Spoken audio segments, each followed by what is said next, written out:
Baik, terima kasih kepada moderator yang telah memberikan saya kesempatan untuk menjelaskan materi mengenai metode pengukuran konsumsi makanan. Slide selanjutnya.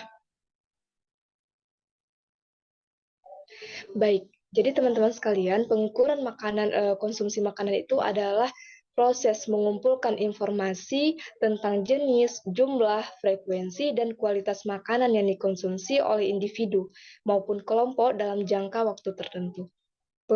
Pengukuran konsumsi makanan ini bertujuan untuk memahami pola konsumsi makanan, nutrisi, dan status kesehatan individu maupun kelompok, serta untuk meningkatkan kesehatan dan kesejahteraan. Nah, adapun metode yang digunakan untuk mengukur konsumsi makanan itu bisa secara metode kualitatif maupun secara kuantitatif. Nah, setiap metode itu, baik kualitatif maupun kuantitatif itu, tentu memiliki kelebihan dan kekurangan. Yang mana untuk mencari metode yang tepat dalam pengukuran tersebut, perlu disesuaikan dengan tujuan penelitian atau program yang dilakukan. Slide selanjutnya. Nah, selanjutnya adalah jenis data pengukuran konsumsi. Jadi, berdasarkan jenis data yang diperoleh, pengukuran konsumsi itu dapat dilakukan dengan dua jenis data, yaitu ada data yang bersifat kualitatif maupun data yang bersifat kuantitatif. Selanjutnya. Nah, yang pertama adalah data yang bersifat kualitatif. Jadi, data yang dengan metode kualitatif ini bertujuan untuk mengetahui frekuensi makan, yang mana data ini itu terdiri dari metode frekuensi makanan, dietary history, dan juga pendaftaran makanan. Selanjutnya. Nah, jadi yang pertama tadi itu adalah metode frekuensi makanan atau food frekuensi. Jadi dalam metode kualitatif ini, yang mana metode frekuensi makanan itu berguna untuk memperoleh data tentang frekuensi konsumsi sejumlah bahan makanan selama periode tertentu, seperti misalnya hari, minggu, bulan, maupun tahun. Selanjutnya. Nah, adapun metode kualitatif yang kedua adalah metode dietary history. Nah, kenapa metode dietary history ini masuk ke dalam metode kualitatif? Karena memberikan gambaran terhadap pola konsumsi berdasarkan pengamatan dalam waktu yang cukup lama. Bisa misalnya dalam seminggu, 1 bulan, maupun 1 tahun. Kemudian metode kualitatif yang ketiga itu adalah metode pendaftaran makan, yang mana di metode ini perlu menanyakan dan mencatat seluruh bahan konsumsi yang digunakan keluarga selama periode survei. Nah, biasanya survei ini dilakukan 1 minggu, yaitu 1-7 hari. Adapun pencatatan ini dilakukan berdasarkan jumlah bahan makanan yang dibeli, kemudian harganya, dan nilai pembeliannya. Kemudian metode ini tuh tidak memperhitungkan bahan makanan yang terbuang, rusak, atau diberikan kepada hewan peliharaan.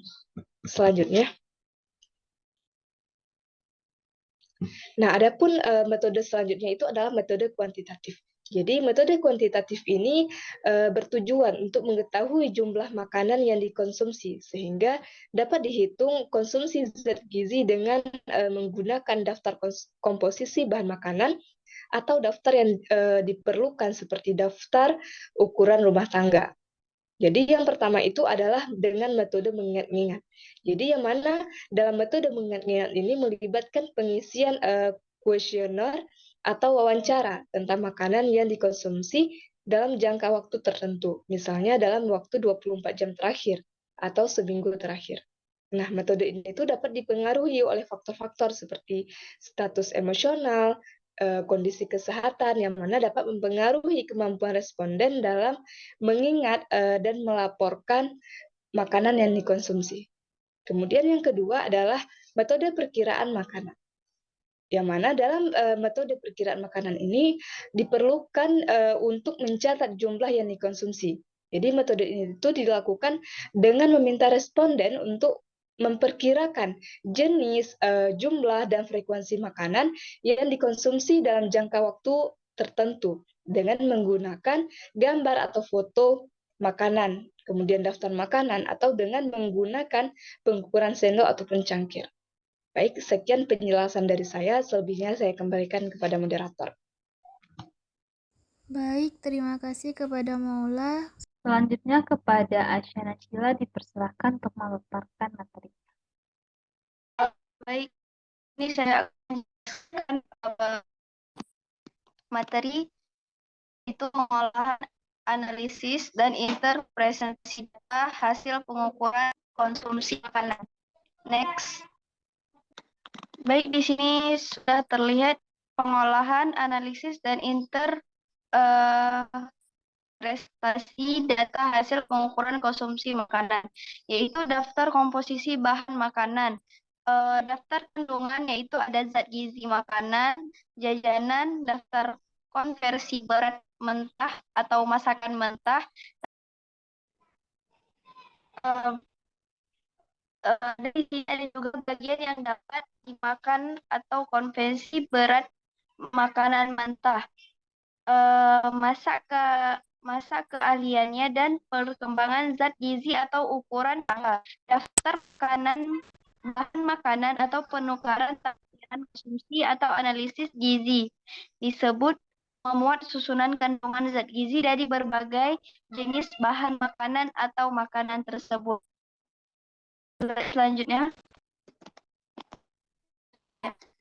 di sini yang pertama ada faktor konversi, yaitu mengetahui tingkat penyerapan air dan pengembangan volume nasi dari berbagai jenis beras yang sangat penting dalam rangka survei atau mengetahui konsumsi pangan seseorang atau kelompok orang yang memakan pangan tersebut. Nah, yang kedua yaitu ada dari pengembangan volume yang penyerapan air dapat diketahui dari nilai konversi dari beras tersebut. Nah, yang ketiga, karena beras yang dikonsumsi oleh masyarakat Kalimantan ada berbagai macam-macam dan mempunyai kandungan amilosa yang berbeda-beda.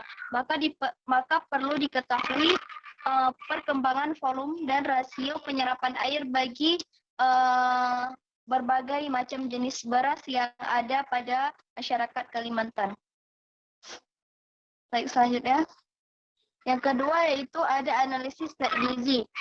Nah, di analisis zat gizi di sini ada yang pertama ada fase rehabilitas sebagai bagian dari fase pemulihan gizi buruk yang dapat memerlukan atau memberikan makanan yang tepat agar tumbuh sang anak baik dan dapat tercapai ataupun terpenuhi. Nah, yang kedua yaitu ada salah satu bentuk makanan yang diberikan yaitu makanan enteral yang dapat dibuat oleh diri sendiri menggunakan bahan pangan lokal yang bernilai gizi tinggi seperti labu kuning, telur bebek, dan juga di situ mengandung zat gizi dan daya terima formula yang banyak bagi makanan tersebut.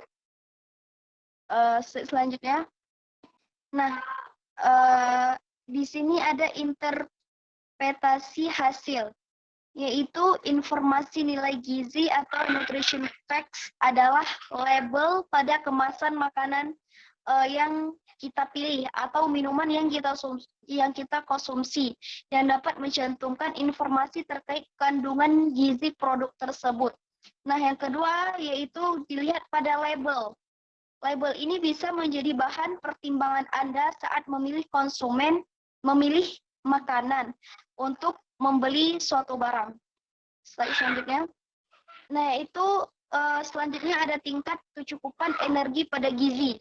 Kecukupan energi gizi ini adalah sejumlah zat gizi yang diperlukan seseorang atau rata-rata kelompok orang yang mengonsumsi dari makanan-makanan tersebut agar orang itu mendapatkan hidup yang sehat.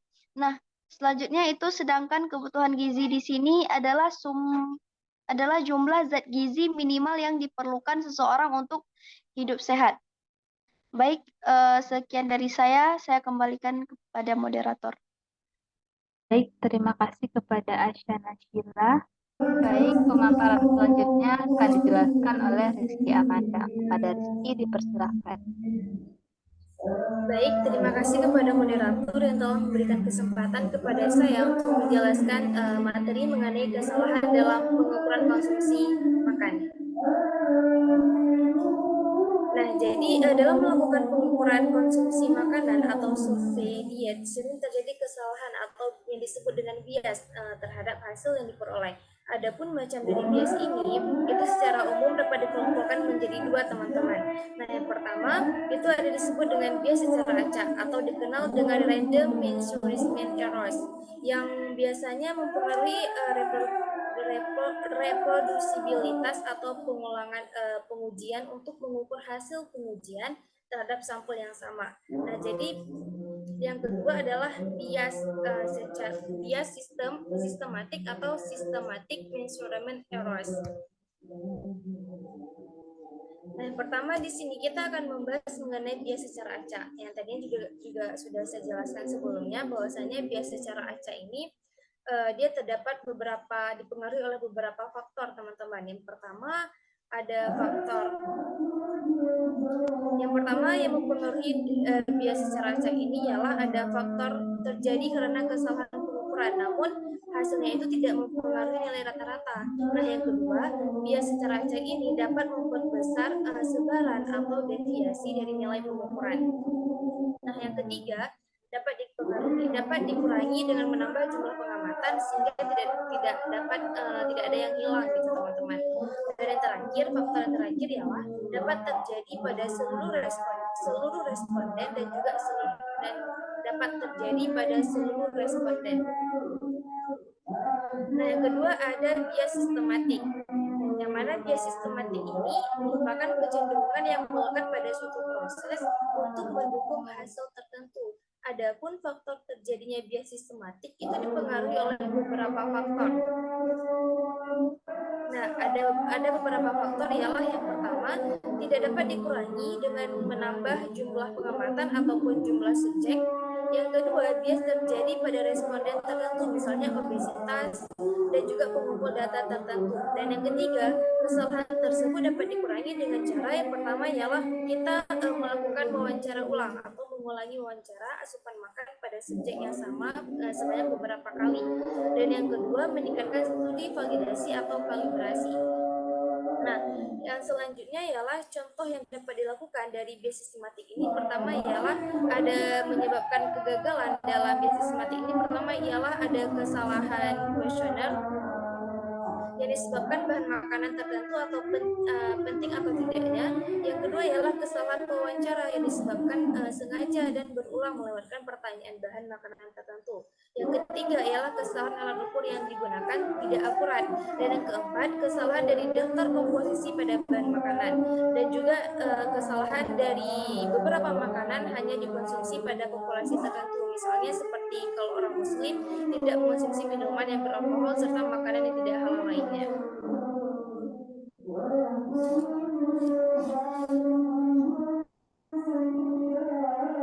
Nah, selanjutnya di sini saya akan menjelaskan mengenai sumber dari bias. Nah, sumber bias dalam pengukuran konsumsi makanan itu dibagi menjadi beberapa bagian, teman-teman.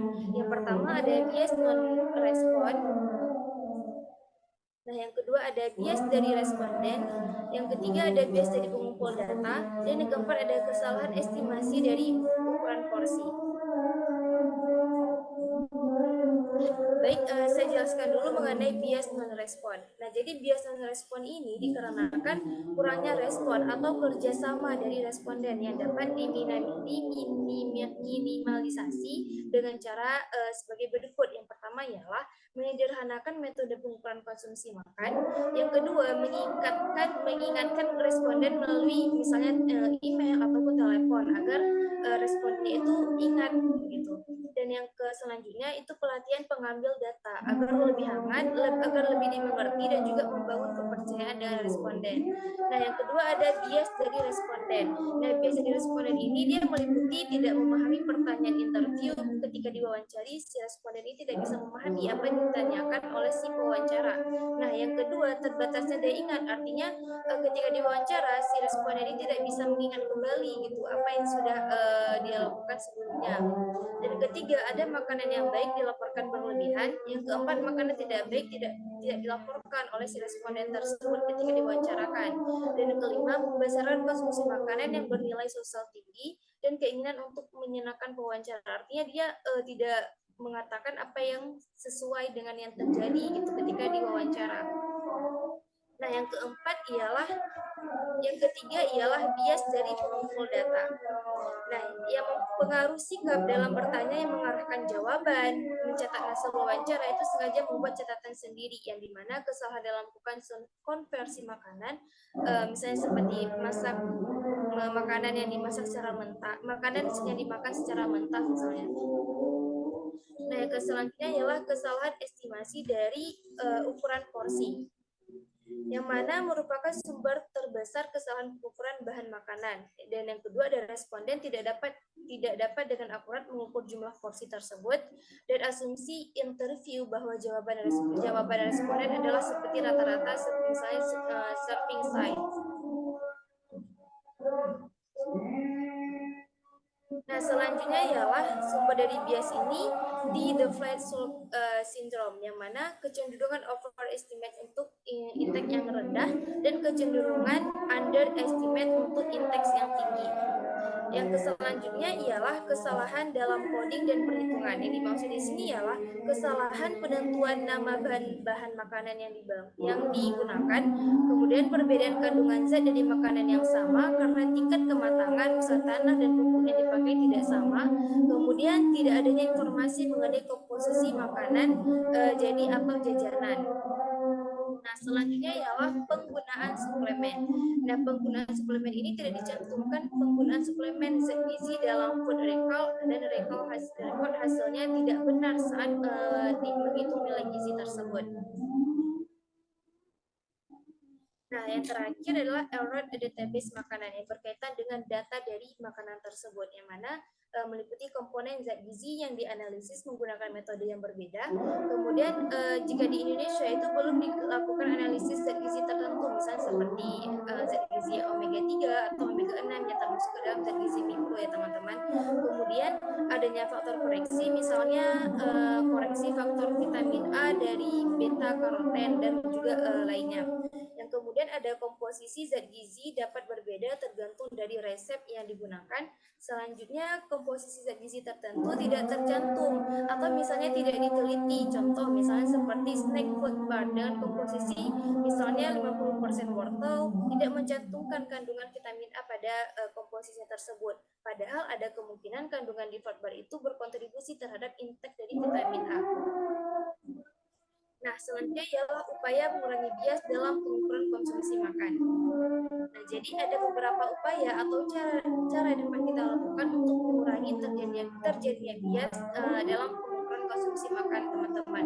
Nah, yang pertama ialah pemilihan tenaga pelaksana, yaitu mempunyai pengalaman. Artinya tenaga yang melaksanakan interview atau wawancara dalam pengukuran konsumsi makan ini sudah mempunyai pengalaman sebelumnya dan juga latar belakang dalam penyelenggaraan makanan tersebut. Yang kedua, pelatih petugas itu mengumpulkan data misalnya terkait dengan penjelasan tujuan dari survei dan juga teknik wawancara dengan sesuai dan juga benar. Nah, yang ketiga ada standarisasi kuesioner. Yang keempat ialah uji coba kuesioner. Nah, adapun upaya lain yang dapat kita lakukan juga bisa dengan menggunakan bantuan visual, misalnya menggunakan food model ataupun foto, dengan menggunakan bantuan audio juga atau telepon itu juga bisa kita gunakan untuk menginterview secara lebih detail. Yang kemudian ada pelatihan responden dan juga menempatkan responden dan interview dengan acak. Artinya bisa lebih disesuaikan lagi untuk metode yang digunakan dalam melakukan pengukuran konsumsi makan. Nah, sekian pemaparan materi dari saya. Terima kasih atas segala perhatiannya. Mohon maaf apabila ada kesalahan. Saya kembalikan lagi kepada moderator. Baik, terima kasih kepada Rizky Amanda. Dengan berakhirnya materi dari Rizky Amanda, maka berakhir pula presentasi kita pada malam hari ini. Saya sebagai moderator mohon pamit apabila terdapat banyak kesalahan dan kendala jaringan pada saat presentasi. Dan juga mohon maaf apabila terdapat kesalahan dalam pengucapan kata saya dan juga anggota tim saya. Lebih dan kurang saya mohon maaf. Wabillahi taufiq wal hidayah. Wassalamualaikum warahmatullahi wabarakatuh. Waalaikumsalam warahmatullahi wabarakatuh.